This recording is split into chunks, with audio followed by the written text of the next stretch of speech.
Azi am fost la un laborator medical. În fața acestuia sunt două patiserii. Produse aproape identice și prețurile la fel.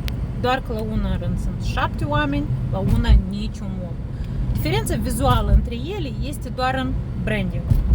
Cea cu coada are un nume ușor de reținut, o identitate vizuală clară și o poveste. De fiecare dată când vezi logo-ul, tu știi exact ce ești tu primești. Cealaltă este no-name, absolut, eu nu știu ce să vă spun despre ea. Cert este că ea se află acolo de vreo 2 ani de zile.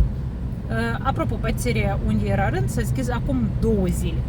Două patiserii una lângă alta, produs și cu prețuri aproape identici și similare. Totuși, la una e coadă, la cealaltă abia de intră un om pe oră.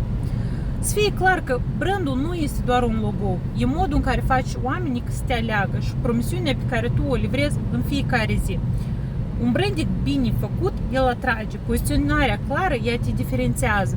Oamenii nu cumpără doar produse, ei cumpără experiență, încredere și spiritul ăsta de apartenență la o comunitate.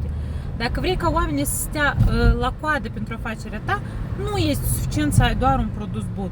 Ai nevoie să ai un brand care spune clar cine ești, ce oferi și de ce tu ești diferit.